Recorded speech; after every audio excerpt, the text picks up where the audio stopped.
Fallen Fury.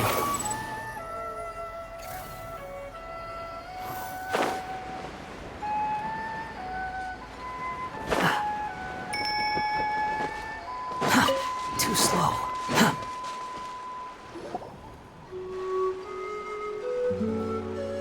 Hi, I'm Huni. Are you here to help find the baby Saurians?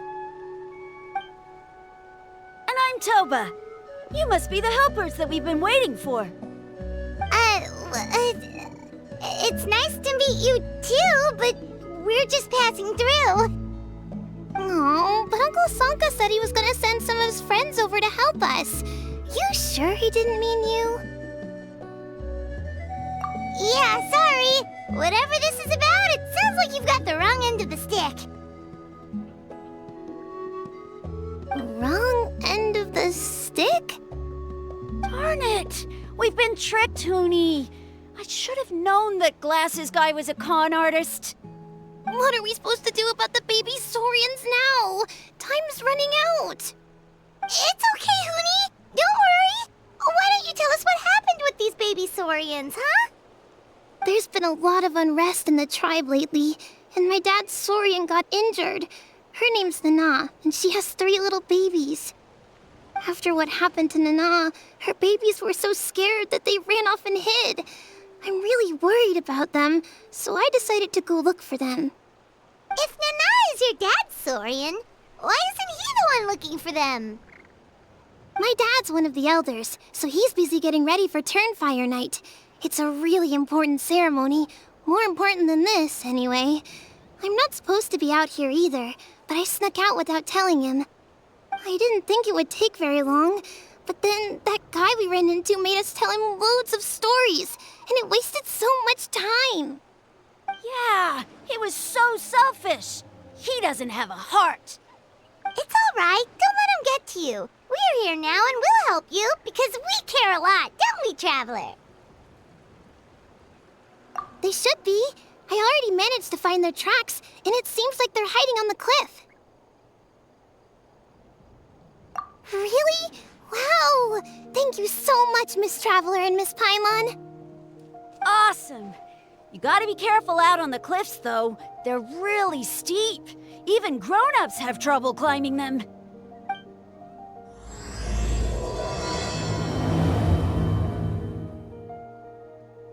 Goonie said the baby Saurians are on the cliff, so let's find a way up.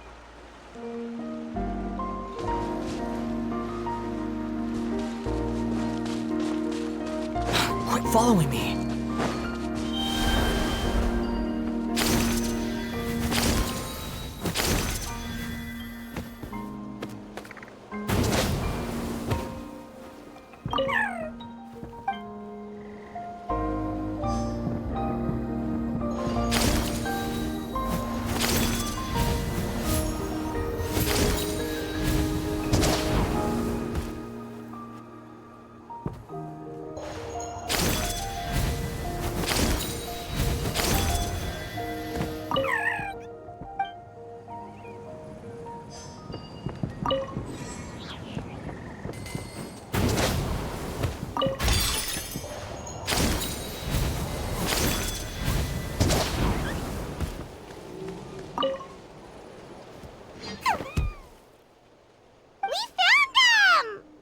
But what's that other... A how? Well, if it isn't the gruesome twosome who wormed their way into our servant circle of friends.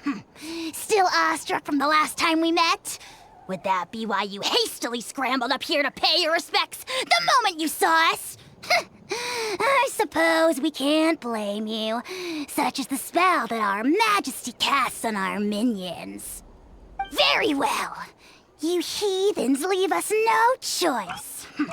The almighty Dragon Lord, Kahula shall grant you the audience that you seek. Come, pucker up. You may now kiss our feet. Wait, aren't you like Kenichi's sidekick? What the heck are you going on about? You're somehow managing to be even more annoying than the last time we met.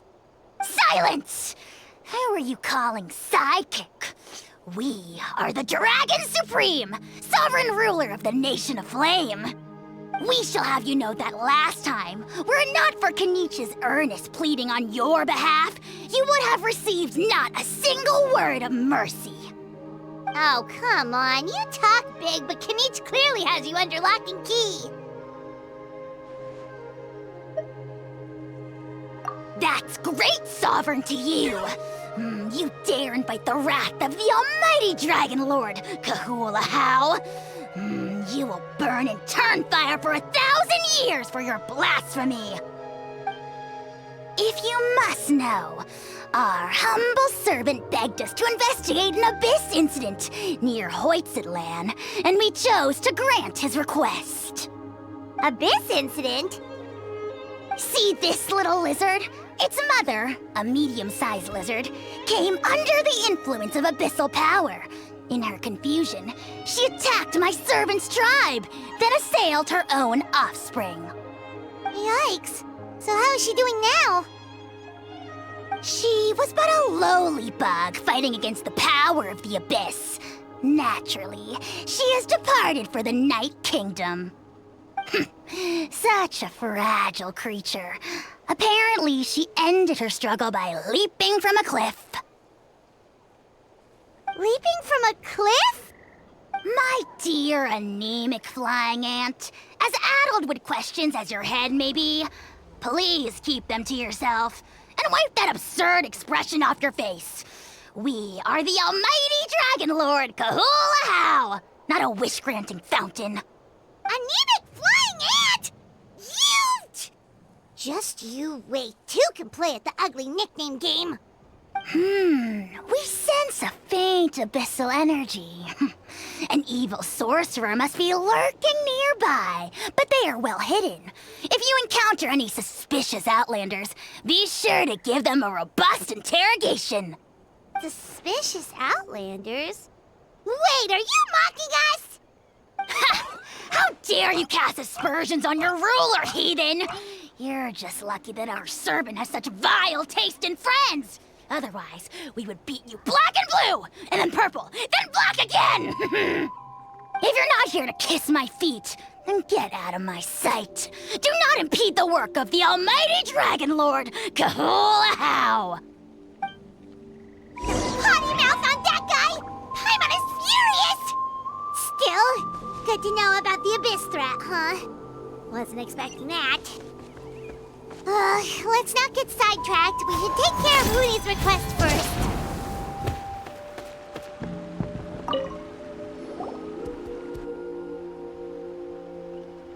Wow, you're back already? That was so fast. I'm so glad that the babies are all right. Thank you both so much. Now we can finally go home and stop worrying about them. You're welcome. Piece of cake. You're not from Natlan, right?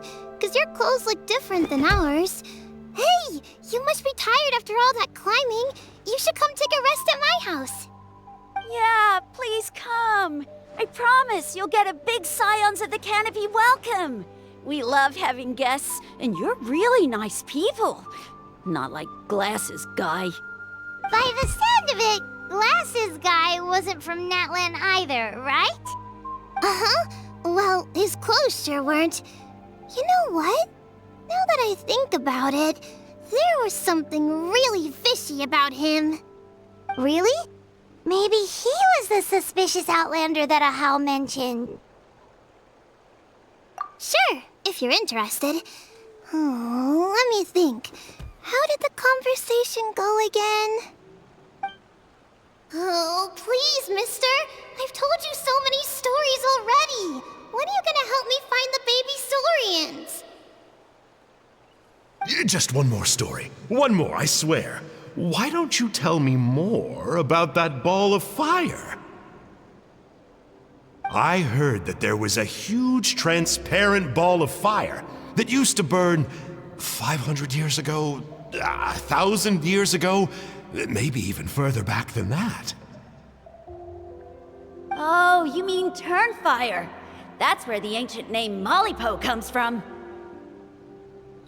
Oh, wow. So it was the origin of an ancient name. That's impressive. Uh-huh. There's a story behind every ancient name. The legend goes that the Turnfire first appeared in the era of the Grand Alliance. It was used by the tyrant Och Khan to rule over Natlan and oppress anyone who opposed him. Turnfire is different from normal fire. If you get set on fire with it, you'll feel horrible burning pain from behind you, but you won't die from it right away. And whatever you do, you mustn't turn back to look at it. Why?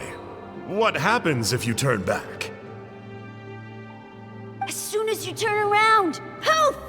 You get burned to a crisp. Well, good golly gee. I mean, it's one thing to singe someone's clothes, but burning people alive? That is a big no-no in my book. Right? How nasty is it to burn someone from behind and not even let them turn around to look? Och Khan really was an evil tyrant. Yes, shocking behavior. Now, let me guess. Eventually, a valiant hero came to save the day? That's usually how these stories go. Good guess, Uncle Glasses. Seems like you really know your stuff. The hero was called Yupanqui. He's the ancestor of our tribe. Yupanqui was friends with Och Khan the tyrant, and also Shibalanke, the first Pyro Archon. He was working as an ordnance officer for the Grand Alliance at the time. He didn't like how Och Khan was such a cruel tyrant, so he stole the Turnfire and threw it at the Och Khan's army. The soldiers couldn't defend against it, and they all got turned to ash. And that's how our ancestors set our people free. But just as he was about to leave the city, he thought he heard Och Khan calling out to him from behind. It caught him off guard, and he turned around to look. But Och Khan wasn't there. All he saw was a city burned black, an army in ruins, and giant flames reaching up into the sky. A split second later, the flames he saw burst out from inside his eyes and swallowed him up. All it took was a single glance. As soon as he looked back, he was burned to a crisp. The question is, was this the price he paid for stealing the Turnfire, or the price of turning back? Nobody knows the answer. But the fire that consumed Yupanqui burned more fiercely than any other. It burned for 100 days until it burned a hole right through the ley lines. And then, the flame dropped into the deathly dark Night Kingdom, where it still burns to this day. The grown-ups say that it lights up the path that leads to the next life. But for the dead to be reborn, they have to accept the flames and be purified by the fire first. It's like a final look back at your life, where you have to answer for everything you did. Anyway, that's the story of Yupanqui's Turnfire. Ah, a fine parable indeed. So, is it true? Is it really possible to find this fire in the Night Kingdom? I don't know. I think it's just a story. Either way, I assume this name has been passed down in your tribe ever since? Sure has. It went to Burkina, the hero that we celebrate on Turnfire Night. But that was 500 years ago. Yeah, and now it belongs to Kanich. So we often call him Malipo Kanich. Kinich, huh? All right, Uncle Glasses, that's enough stories. Now, can you please go find the baby Saurians for us like you promised? I would, but doesn't the legend of the Turnfire teach us not to look back? Let's not go dredging up the past. Tell me more about this Kinich guy. One more story, I swear. Starting now. No? Careful, Toba. You look dangerously close to cursing me out right now. Tut tut, we can't have that. Cursing is for grown-ups only. Uncle, you'd better not be trying to trick us, or the Turnfire will get you when you die. How would it get me if I'm outside of Natland? Uncle Glasses isn't from here, you know. Unlike you. Huh? Wait, is that? All right, kiddos. I'm a man of my word. 2 of my friends are on their way here, and, yeah, they'll help you out on my behalf. Work them like dogs, okay? That's what they're here for. Don't go easy on them just for my sake. Really? Well, first, can you tell us your name? We met at the foot of this cliff, so beneath the peaks, let's go with Sanka. Seriously? If you don't believe me, turn around and see for yourselves. They're right behind you. Huh? Where? Oh, wait! Uncle Sanka, where did you go? Yeah, definitely a fishy character. It sounds like he was digging for info about the ancient names. Yeah, and not only that, but he betrayed us too. He'll pay for this. All he got out of us was some stories, though. What's the worst that could happen? Traveler, maybe we should go tell Kanich about this. Ahau says he's investigating it, but he's a bit of a loose cannon. We probably shouldn't take him at his word. Huh? You know Kanich? Not very well, but we have met him before, and one time we had a meal together. Aw, man, I'm so jealous. I never even spoken to him. He's so cool. He's the Saurian hunter, and he has a really awesome ancient name. Me neither. I don't think my dad really likes him, though. He always tells me to stay away from him. Probably because of that little creep he always hangs out with. He's nasty, and he's so full of himself. Oh, the creep who calls himself Kahul Ahau? Yeah, we've had the pleasure of meeting him too. He sure loves pushing people's buttons. Exactly. I don't know why Kanich partnered up with him. Why didn't he pick me instead? Uh-oh. Hoonie, look how late it is. We've been out way too long. We better get home now or we'll get yelled at. Oh, yikes. You're right. Okay, well, this path here leads to our settlement. If you decide to visit, remember to come to my house. If there's anything you need, my dad can help get it for you. Hope to see you soon. We gotta run. Bye for now.